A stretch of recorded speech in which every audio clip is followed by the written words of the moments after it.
بسم الله الرحمن الرحيم. اللهم كن لوليك الحجة بن الحسن على حسن صلاتك عليه وعلى آبائه في هذه الساعة وفي كل ساعة وليا وحافظا وقائدا وناصرا ودليلا وعينا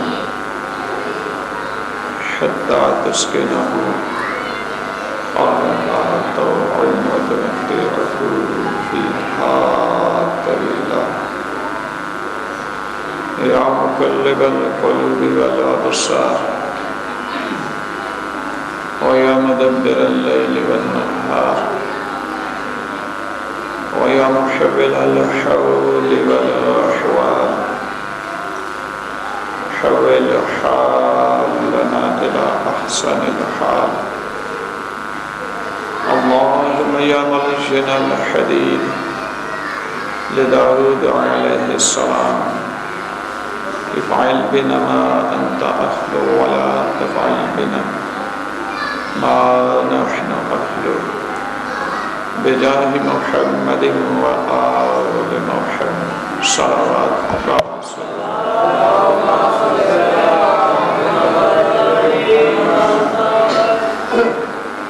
بارہویں اکبر کے ظہور میں تاجیل کے لیے بلند تر صلوات.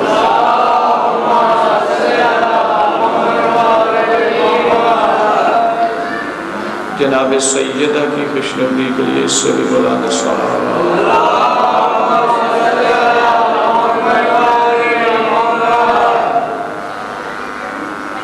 اعوذ باللہ من الشیطان اللعین الرجیم. بسم اللہ الرحمن الرحیم.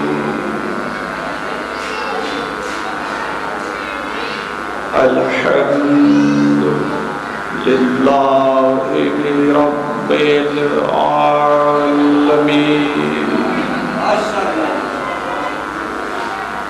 والصلاة والسلام على لأهله وخير خلقه سيدنا ومولانا أبي القاسم محمد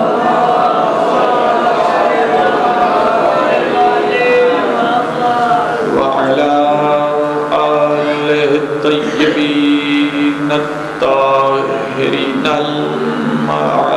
المعصومين المظلومين وسلام على جميع الأنبياء والمرسلين ولعن الله على أعدائهم ملعونين أجمعين. أما بعد فقد قال الله تبارك وتعالى في محكم كتابه المجيد. بسم الله الرحمن الرحيم. ياسين والقرآن الحكيم إنك لمن المرسلين على صراط مستقيم. صلوات.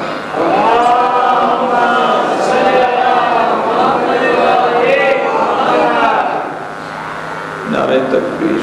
اللہ اکبر. مل کے نعرہ تکبیر. نعرہ رسالت. نعرہ رسالت. نعرہ حیدری. حیدری. حسینیت. حسینیت. یزیدیت.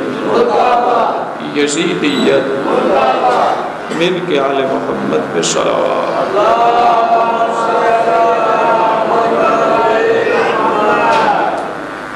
حمد و ثنا اس ذات کبریا کی جو لائق حمد و ثنا ہے، اور درود و سلام ان ہستیوں پر جو لائق درود و سلام ہے، اور نفرت و لعنت ایسے لوگوں پر جو لائق نفرت و لعنت ہے۔ دعا ہے خالق کبریا، آپ کا چل کے آیا بانیان کا یہ اہتمام، اور جتنے بھی پڑھنے والے ہیں ان کی بڑائی مالک اپنی بارگاہ میں قبول و منظور فرمائے۔ میں خصوصی طور پر ایک یہ ضرور کہوں گا بانیان سے، یہ ہوں یا کوئی اور، پڑھنے والے اتنے بلائیں جتنے کو ٹائم دے سکتے ہیں۔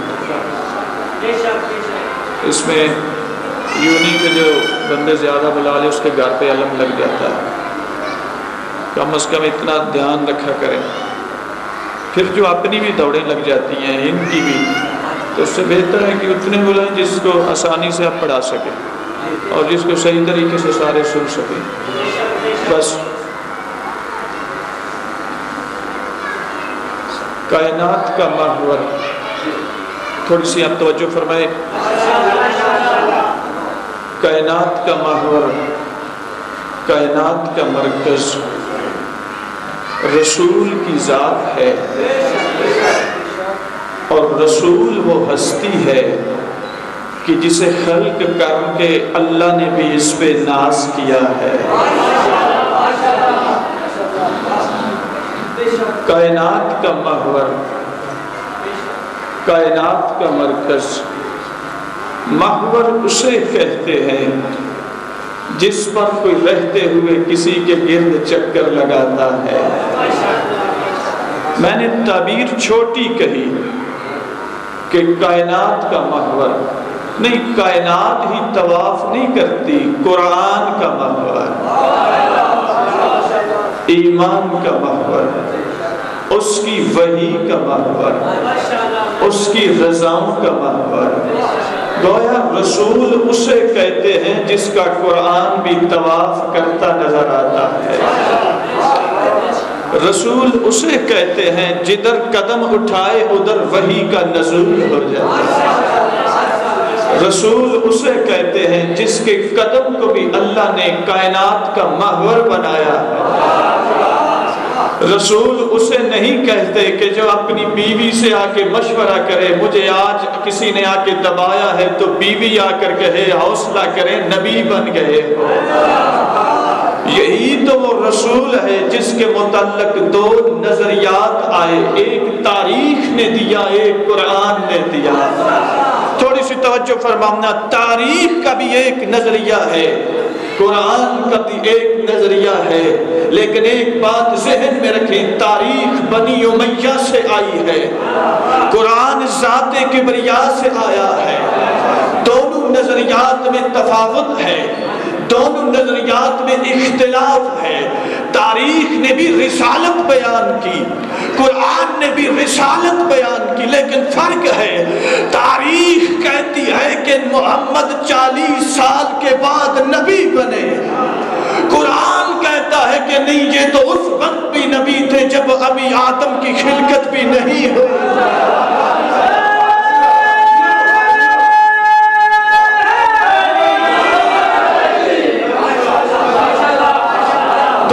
تفاوت ہے۔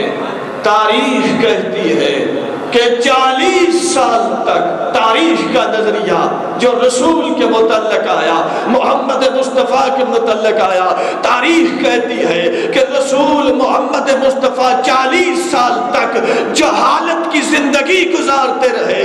قرآن کہتا ہے کہ اس کے تو چھوٹے چھوٹے بچے بھی لوح محفوظ کی تلاوت کرتے رہے۔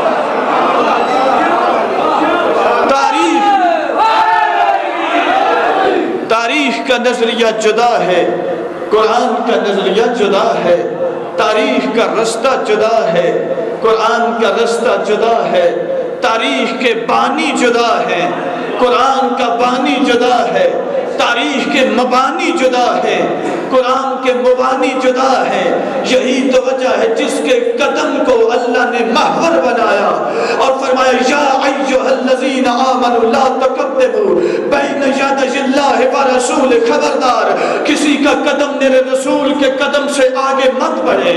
اب یہاں پر اللہ نے خطاب کیا ہے مومنین کو، تو میں ایک جملہ توجہ کر کے سن لینا سامعین گرامی، یہ خطاب صرف رسول کے پاس بیٹھنے والوں کو نہیں ہے، یہ خطاب جہاں پر صحابہ کو ہے، وہاں پر تابعین کو ہے، وہاں پر تبع تابعین کو ہے، وہاں پر قیامت تک آنے والے مومنین کو ہے کہ خبردار کسی کا قدم میرے رسول کے قدم سے آگے مت بڑھے۔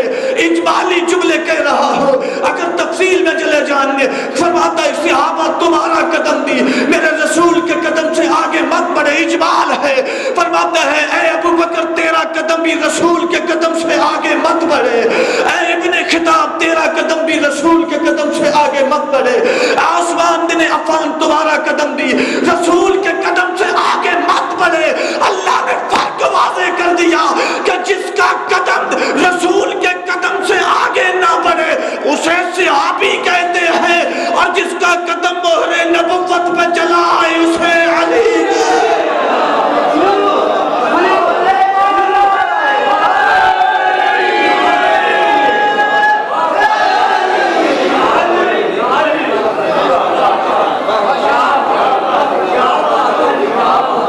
خطاب صرف ایک فرد کو نہیں ہے۔ اس اجمال کو کھولیں، تفصیل میں آئیں تو پھر خدا فرما رہا ہے ابو ذر غفاری تیرا قدم بھی آگے نہ بڑھے، اے سلمان فارسی تیرا قدم بھی آگے نہ بڑھے، اے مقداد اسود تیرا قدم بھی آگے نہ بڑھے۔ اللہ نے فرق واضح کر دیا، صحابہ تمہاری عزت اسی میں ہے کہ رسول کے پیچھے رہو، اے صحابہ تمہارا شرف اسی میں ہے کہ محمد کے پیچھے رہو، جہاں پر رسول کا قدم نہ آئے وہاں پہ تمہارا قدم نہ آئے۔ توجہ فرمائے، سار اٹھائے، میں جملہ اپنے سامعین کی خدمت میں ہدیہ کر رہا ہوں۔ فرماتا ہے تمہارا قدم بھی رسول کے قدم سے آگے نہ بڑھے، اے ابو ذر غفاری تیرا قدم بھی نہ بڑھے، سلمان فارسی تیرا قدم بھی نہ بڑھے، اے مقداد اسود تیرا قدم بھی نہ بڑھے، عمار یاسر تیرا قدم بھی نہ بڑھے، ابو بکر صدیق تیرا قدم بھی آگے نہ بڑھے، عمر بن خطاب تیرا قدم بھی آگے نہ بڑھے، عثمان بن عفان تیرا قدم بھی آگے نہ بڑھے، معاویہ بن ابی سفیان تیرا قدم بھی آگے نہ بڑھے۔ اللہ نے تمام صحابہ کو روک کر یہاں پر فیصلہ دے دیا، خبردار کسی کا قدم رسول کے قدم سے آگے مت بڑھے۔ اب سمجھ آئی اللہ نے کیوں ان پر لعنت کی جو احد میں چھوڑ کے رسول کو بھاگ گئے۔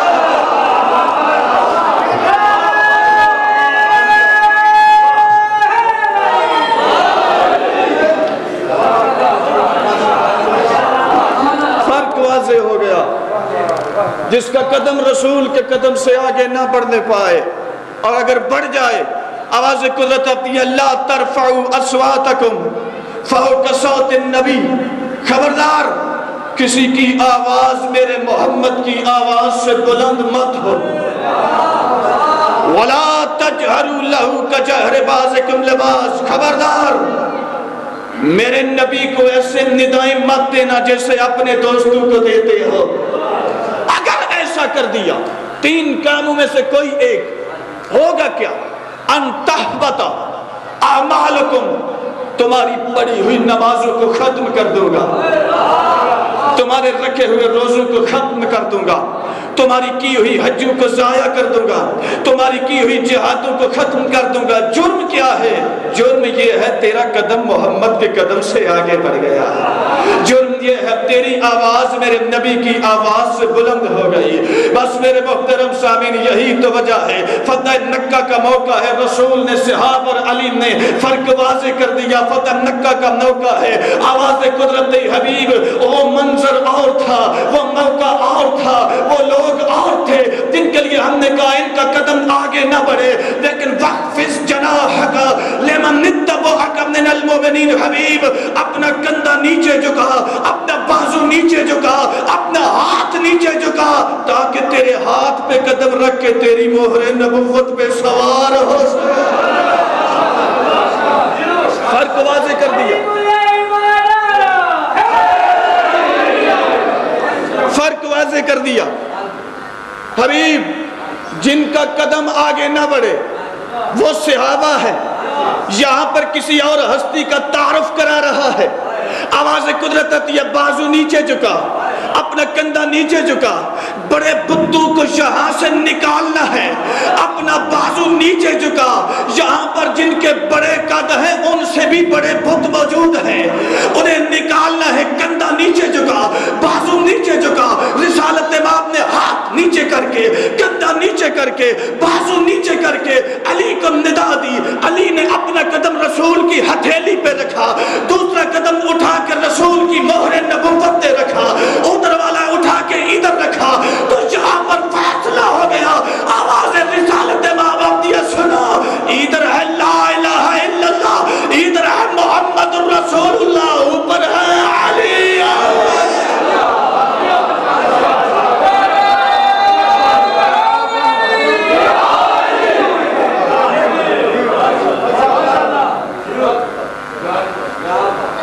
جس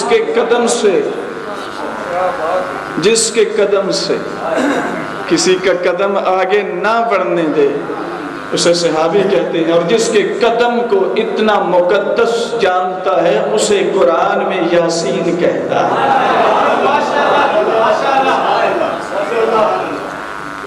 کسی موضوع کو لے کر کوئی نہیں چل ہی نہیں سکتا، بس ایک یا دو جملے، ابھی 10 منٹ ہیں میرے، 10 منٹ میں مصائب نہیں پڑھوں گا، بس ایک یا دو جملے آپ کی خدمت میں ہدیہ کر رہا ہوں۔ جس کے قدم سے کسی کا قدم بڑھتے ہوئے اللہ گوارا نہ کرے اسے قرآن میں یاسین کہتا ہے۔ فرماتا ہے یاسین اے سید و سردار والقرآن الحکیم، اس قرآن کی قسم جو حکمت سے لبریز ہے، انک لمن المرسلین، قرآن کی قسم کھا کے جواب قسم بھی دیتا ہے۔ فرماتا ہے انک لمن المرسلین، تو مرسلین میں سے ہے، علی صراط مستقیم، تو صراط مستقیم کا مالک ہے۔ فرمایا اے سید و سردار، اس قرآن کی قسم جو حکمت سے لبریز ہے۔ میرے محترم سامعین، اللہ نے قرآن کو حکیم کہا، رسول کو سید کہا۔ یہ حکمت کیا؟ کس چیز کا نام؟ اللہ نے قرآن کو حکیم کہا، قرآن کی قسم کھائی، تو قسم کی اس قسم اس کی کھائی جاتی ہے جو لا ریب ہوتا ہے، بے عیب ہوتا ہے۔ اللہ نے قرآن کو بے عیب بھی کہا، حکیم بھی کہا، لیکن اس وقت تک نہ لا ریب کہا، نہ بے عیب کہا، نہ حکیم کہا، جب تک رسول کو سید نہیں کہہ لیا۔ یعنی اللہ قرآن کو بھی حکیم کہنا اس وقت تک گوارا ہی نہیں کرتا جب تک رسول کی سیادت کا اعلان نہ کر لے۔ اس کی وجہ کیا ہے؟ ہر مقام پر قرآن میں اللہ نے جہاں پر بھی کسی کی قسم کھائی، اس کا اسلوب یہ رہا، پہلے قسم کھاتا ہے پھر کلام کرتا ہے۔ والعصر ان الانسان لفی خسر، العصر کی قسم، انسان خسارے میں ہے۔ والشمس وضحاها والقمر اذا تلاها، قسم پہلے کھاتا ہے، کلام بعد میں کرتا ہے۔ والضحى واللیل اذا سجا ما ودعك ربك وما قلى، تیرے چہرے کی قسم، تیری زلفوں کی قسم، قسم پہلے کھائی، کلام بعد میں کیا۔ یہاں پر اسلوب بدل ڈالا، انداز بدل ڈالا، وہاں پر کلام پہلے کرتا ہے، قسم بعد میں کھاتا ہے۔ فرماتا ہے یاسین اے سید و سردار، اس قرآن کی قسم جو حکمت سے لبریز ہے۔ آخر وجہ کیا ہے؟ یہاں پر رسول کو خطاب پہلے کیا، قرآن کی قسم بعد میں کھائی، باقی ہر عورت میں قسم پہلے کھاتا ہے، کلام بعد میں کرتا ہے۔ یہاں پر کلام پہلے کرتا ہے، ارے قسم بعد میں کھاتا ہے۔ اس کی وجہ کیا ہے؟ اس کی وجہ یہ ہے کہ قرآن معجزہ ہے، رسول معجز نما ہے۔ معجزہ آ ہی نہیں سکتا جب تک معجز نما موجود نہ۔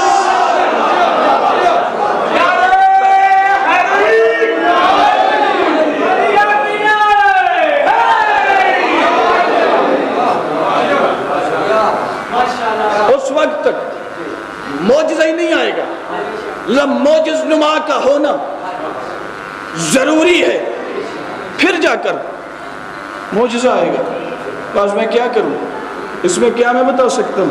ایک روایت صرف چھوٹی سی، یہ معجز نما کیسا ہے، قرآن کس طریقے سے آیا، کتنے مراحل میں آیا۔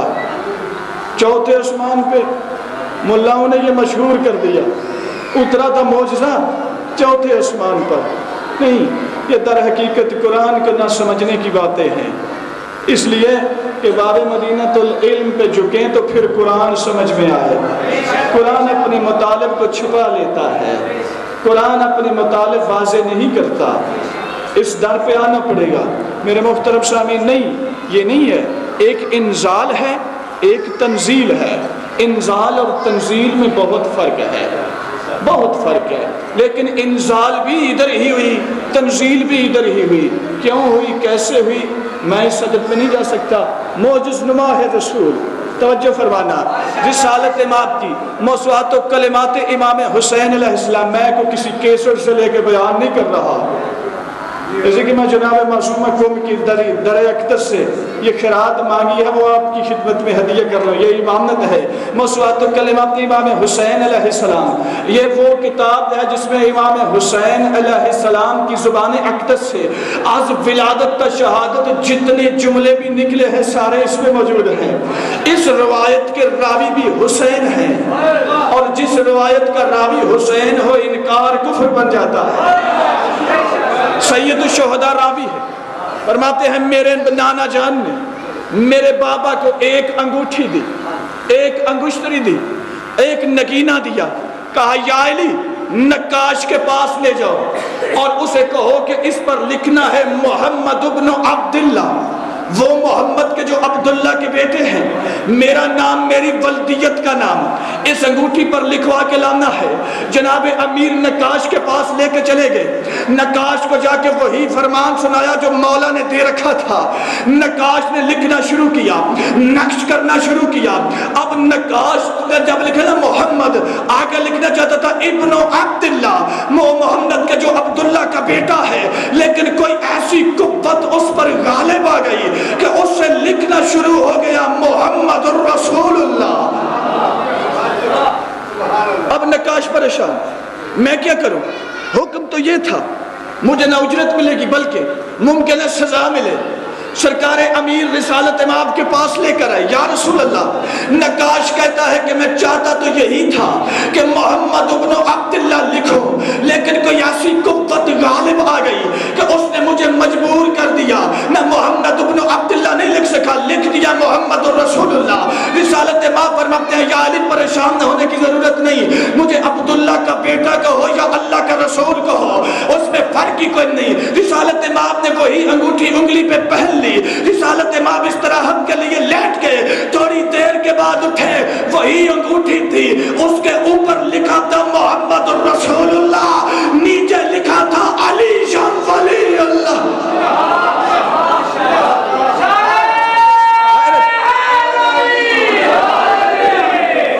متفکر ہوئے، تفکر میں پڑے رسالت امام پالنے والے، میں نے تو اس پر صرف اتنا لکھوایا تھا، یہ کیسے آ گیا؟ فوراً اللہ کی وحی نازل ہوئی، آواز قدرت کتبت ما اردتا وکتبنا ما اردنا، حبیب جسے تو نے چاہا وہ تو نے لکھوا لیا، جو میں نے چاہا وہ میں نے لکھوا لیا۔ محمد الرسول اللہ لکھنا تیری مرضی تھی، علی شان ولی اللہ لکھنا میری مرضی۔ نعرہ حیدری۔ حسین راوی ہیں، اور آج حسین کی اس بیٹی کی یوم شہادت ہے۔ میں کوئی شہادت نہیں، بس چونکہ مجلس کی تزئین مجلس کے فضائل سے ہوتی ہے، تکمیل ان کے مصائب سے ہوتی ہے۔ مکمل ہو جائے بس ایک جملہ،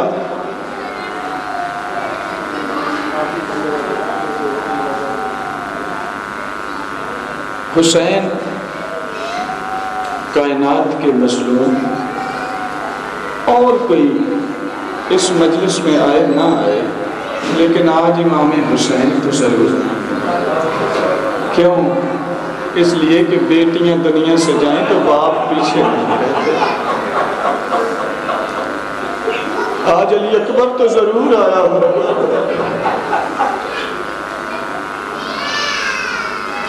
اور آج وہ چوتھا تیرا امام جو ساری زندگی خون روتا ہے، تو تیرا چوتھا امام تو ضرور آئے ہوں گے۔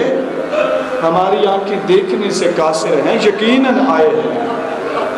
مولا کی قسم، حسین نے جب خیام سے نکلے نا، زلجنا پہ سوار ہوئے، چلایا، چلتے نہیں۔ کہا زلجنا تو بھی تھک گیا ہے؟ کہا نہیں مولا، ذرا ایک مرتبہ جھک کے نیچے دیکھے نا۔ حسین نے دیکھا 4 سال کی سکینہ ہے، گھوڑے کے سونگ پہ ہاتھ رکھ کے کہہ رہی ہے نہ لے کے جا، میرا ایک ہی بچ گیا ہے۔ حسین مولا نیچے اترے، اتر کے سکینہ کو اٹھایا، اپنے سینے سے لگایا۔ سکینہ کی آنکھوں میں آنسو ہیں، روایت کے جملے ہیں۔ مولا کی قسم، یہ جملہ حسین نے علی اکبر کی لاش پہ نہیں کہا، عباس کی لاش پہ نہیں کہا، علی اصغر پہ سب سے زیادہ حسین نے گریہ کیا، لیکن حسین نے علی اصغر کی لاش پہ نہیں کہا۔ جو جملہ اب کہہ رہے ہیں، جب اس بیٹیوں کے باپ آنسو دیکھیں نا پھر برداشت نہیں ہوتے۔ ایک مرتبہ سکینہ کے آنسو دیکھ کے حسین سکینہ کی پیشانی چوم کے مقتل مکرم میں علامہ مکرم موسوی نے یہ جملے لکھے ہیں۔ حسین دیکھ کر کہتے ہیں بیٹی لا تخرقی قلبی بدموع حسن، بیٹی تو نہ رو، تیرے آنسو نکلتے ہیں، میرے جگر جل رہا، بیٹی تم نہ رو، تیرے آنسو نے میرے جگر کو جلا دیا۔ حسین اکبر کی شہادت تو برداشت کر سکتا ہے پر تیرے آنسو گوارا نہیں۔ اللہ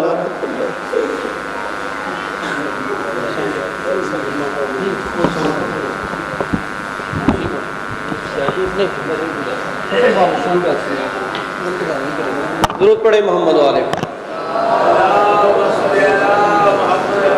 مومنین 28 سفر کو بسلسلہ